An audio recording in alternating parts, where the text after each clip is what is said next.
आज की इस वीडियो में हम 2022 में ग्रुप डी में पूछे गए जनरल साइंस के क्वेश्चंस को डिस्कस करने जा रहे हैं। तो चलिए फिर कॉपी और पेन निकाल लीजिए और शुरू करते हैं। जिप्सम को गर्म करके एक रासायनिक यौगिक एक्स तैयार किया जाता है। ये एक सफेद चूर्ण है और इसका उपयोग अग्निरोधी पदार्थ के रूप में होता है। यौगिक एक्स क्या है? यहां ऑप्शन दे रखे हैं, baking soda, Dhawan soda, plaster of Paris, sodium hydroxide. तो इसे समझिए आप रिएक्शन से। देखिए जिप्सम का फॉर्मूला होता है CaSO4 2H2O। सही, ये कौन है? जिप्सम है। जब हम प्यारे बच्चों इसको गर्म करते हैं 373 केल्विन पर, क्या कर रहे हैं, इसको गर्म करते हैं, तो होता क्या है कि ये अपघटित होगा। इसमें से वाटर के मॉलिक्यूल लिख लेंगे और ये बनता है CaSO4 ½ H2O, calcium sulphate hemihydrate और 3/2 H2O। ये प्राप्त हमें होता है। अब देखिए ध्यान से, देखिए ये होता है जिप्सम और ये होता है प्लास्टर ऑफ पेरिस। तो इसका ऑप्शन कौन सा सही है? ऑप्शन सी हमारा बिल्कुल करेक्ट है। चलिए आगे चलते हैं। अब देखिए दूसरा क्वेश्चन ये है, निम्न में से किस प्रकार के प्रतिबिंब पर्दे पर प्राप्त किए जा सकते हैं? वास्तविक और बड़ा, वास्तविक और छोटा, आभासी और बड़ा, आभासी और छोटा।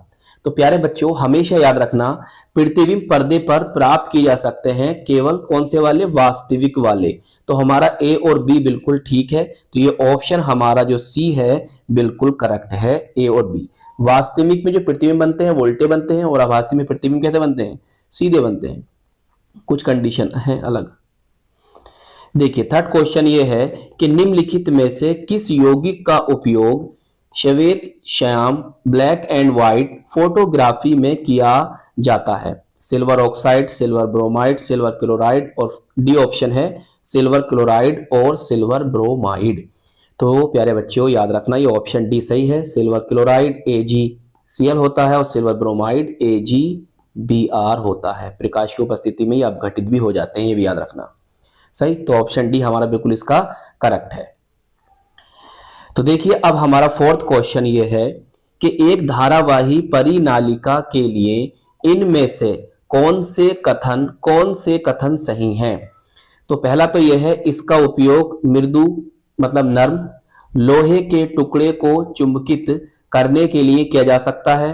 ये क्षण चुंबक की भांति कार्य करता है। क्षेत्र रेखाएं संकेंद्रित वृत्त होती हैं। बताइए कौन सा ऑप्शन सही होगा इसका? तो देखिए प्यारे बच्चों इसका जो ऑप्शन पहला है और जो दूसरा है वो बिल्कुल करेक्ट है। तो यहां पर सी में ऐसा है, तो इसका करेक्ट ऑप्शन है कौन सा? Option C. चलिए आगे चलते हैं। बहुत ही इंपॉर्टेंट क्वेश्चन है ये। एड्स का पूर्ण रूप क्या है? मतलब एड्स की फुल फॉर्म आपको बतानी है। तो ये तो हम जानते हैं, इसकी फुल फॉर्म डी है, एक्वायर्ड इम्यूनो डिफिशियंसी सिंड्रोम। सही, और इसके वायरस का नाम क्या होता है? इसका वायरस होता है HIV। सही, ह्यूमन इम्यूनो डिफिशियंसी वायरस। सही, HIV। छठा क्वेश्चन है, निम्नलिखित में से कौन सा जीव समूह पर्यावरण को स्वच्छ रखने में सहायक होता है?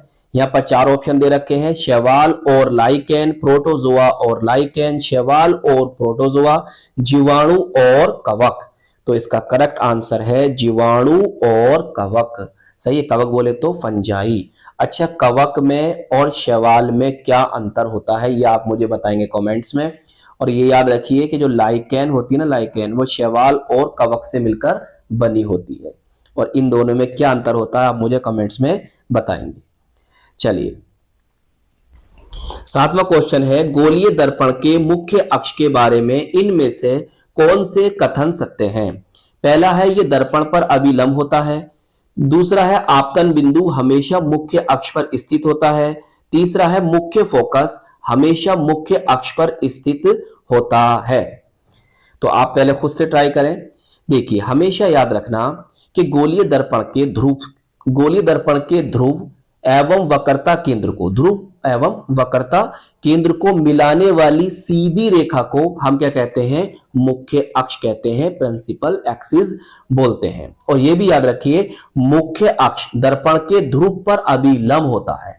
और यह भी याद रखना है आपको गोलीय दर्पण के मुख्य अक्ष पर सदैव वक्रता केंद्र, सही, और ध्रुव और मुख्य अक्ष स्थित होते हैं। तो हमारा ऑप्शन यहां पर जो करेक्ट है वो ऑप्शन हमारा डी बिल्कुल यहां पर करेक्ट होगा। 8वां क्वेश्चन है कैशोरुकियों की यकृत कोशिकाओं में SER स्मूथ एंडोप्लाज्म रेटिकुलम द्वारा कौन सा महत्वपूर्ण कार्य किया जाता है। तो याद रखिए इसका जो महत्वपूर्ण कार्य है ये वाला है, औषधियों और विषयों का निराविषीकरण, सही। और ये भी याद रखिए इसके अलावा ये लिपिड का संश्लेषण और जटिल शर्कराओं का निर्माण भी कर सकता है। 9वां क्वेश्चन देखिए विद्युत मोटर का कौन सा भाग उसमें प्रवाहित धारा की प्रवाह की दिशा को उलट देता है। तो इसका सही ऑप्शन सी है, ये वाला विभक्त वलय स्प्लिट रिंग। 10वां क्वेश्चन है बल्ब के फिलामेंट को प्राप्त करने के लिए अत्यंत पतला और लंबा बनाया जाता है, सही। तो यह इसका सही ऑप्शन है ऑप्शन ए उच्च प्रतिरोध, सही। बल्ब का जो फिलामेंट होता है वो टंगस्टन का बना होता है, सही, जिसका गलनांक बहुत उच्च होता है। देखिए 11वां क्वेश्चन है जब परमाणु क्रमांक, सही है, खाली स्थान है और नाभिकीय आवेश फ्री खाली स्थान है, तब नाभिक और संयोजी इलेक्ट्रॉनों के बीच आकर्षण बल फिर खाली स्थान है। इसीलिए Li से F तक, लिथियम से फ्लोरीन तक परमाणु त्रिज्या, सही, ये बताना इस खाली स्थान में क्या आएगा। देखिए ये बात चल रही है कौन से आवर्त की, दूसरे आवर्त की बात चल रही है। देखिए जब परमाणु क्रमांक बढ़ता है और नाभिकीय आवेश बढ़ता है तब नाभिक और संयोजी इलेक्ट्रॉनों के बीच आकर्षण बल बढ़ता है, इसलिए Li से F तक परमाणु त्रिज्या घटती है। तो बढ़ता है बढ़ता है बढ़ता है घटता है, कहां पर है, सी ऑप्शन में है। तो इसका सी ऑप्शन बिल्कुल करेक्ट है। देखिए 12वां क्वेश्चन है एक धुएं से भरे कमरे में प्रवेश करने पर प्रकाश की एक बारीक किरण इनमें से किसके कारण दिखाई देती है। तो ऑप्शन बिल्कुल ए करेक्ट है, बिल्कुल भी टाइम लगाने की जरूरत नहीं है, प्रकाश का प्रकीर्णन। 13वां सवाल है श्वसन तंत्र का कौन सा भाग वायु मार्ग को नष्ट होने से रोकता है। तो ऑप्शन बी बिल्कुल करेक्ट है। क्वेश्चन नंबर 14 है और 10th क्लास की NCERT से उठाया हुआ ये प्रश्न है, इसमें बताना है A, B, C, D और E कौन है। देखिए बहुत ही आसान है, अगर आप A और B को पहचान जाओगे ना तो ये क्वेश्चन आप ठीक कर लोगे। देखो भाई A कौन है, A होता है ऊपरी अधिचर्म और B कौन है, ये होता है निचली बाह्य त्वचा। तो देख लो कौन सा ऑप्शन में है, देखो ऑप्शन सी में ऐसा है, ऑप्शन सी में ऐसा, सही है। तो ऑप्शन सी ही क्या होगा आपका बिल्कुल करेक्ट होगा।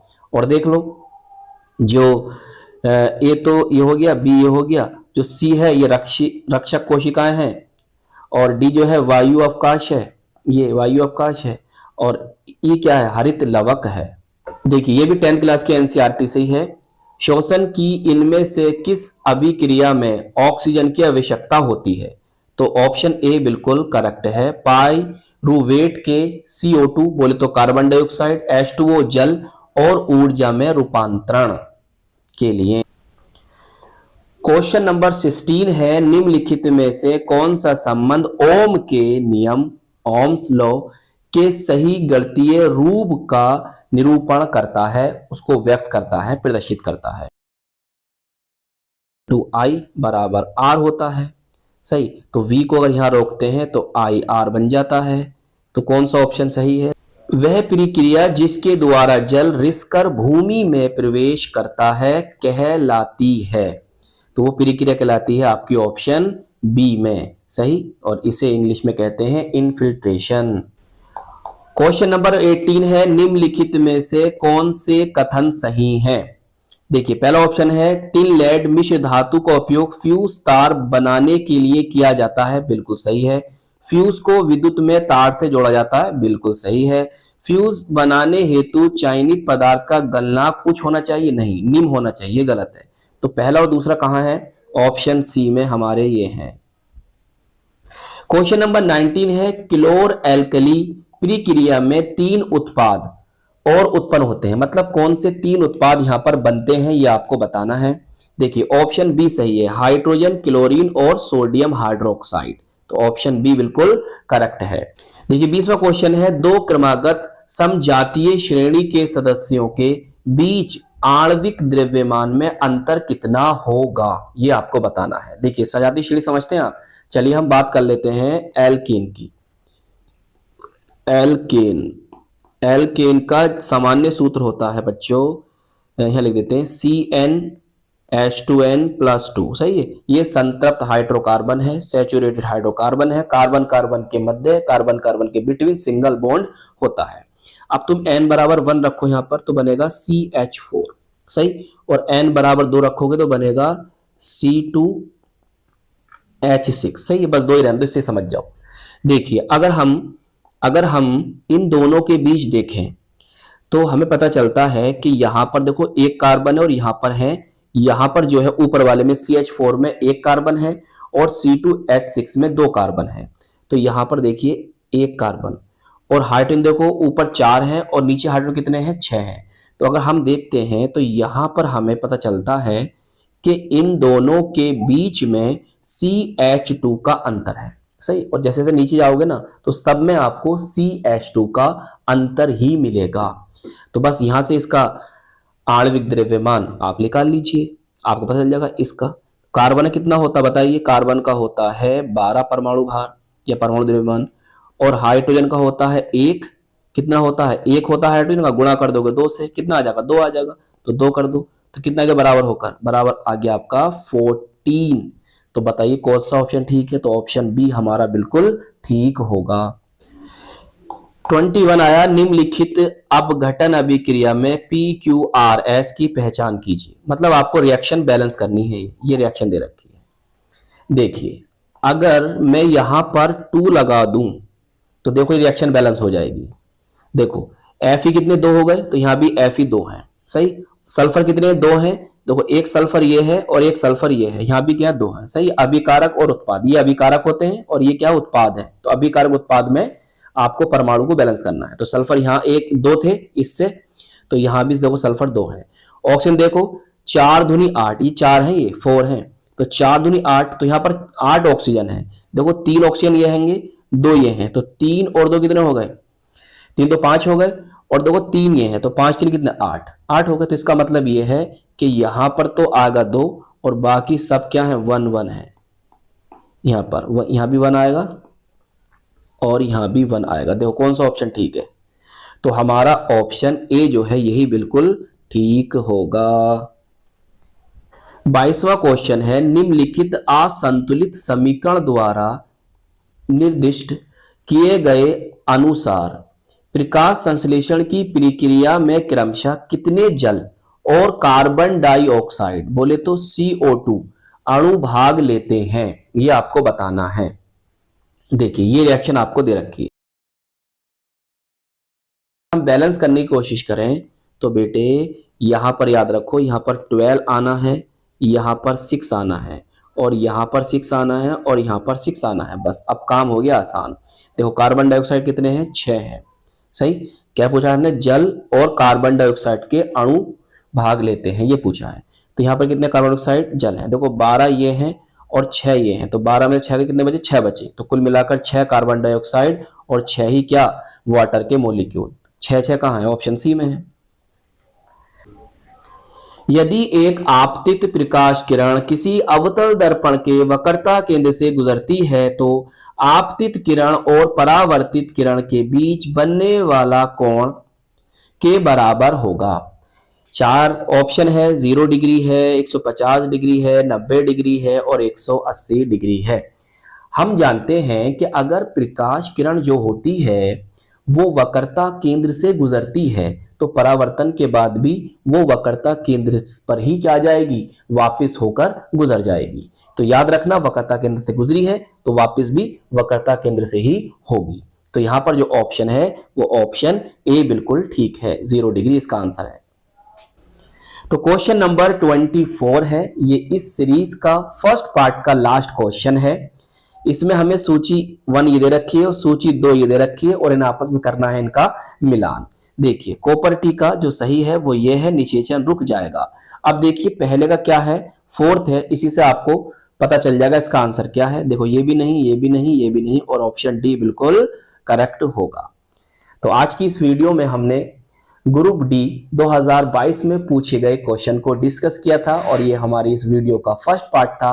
अपना ख्याल रखिएगा, खूब मेहनत से पढ़ाई करते रहिएगा। हम मिलेंगे आपको इसकी नेक्स्ट वीडियो में। जय हिंद, जय भारत।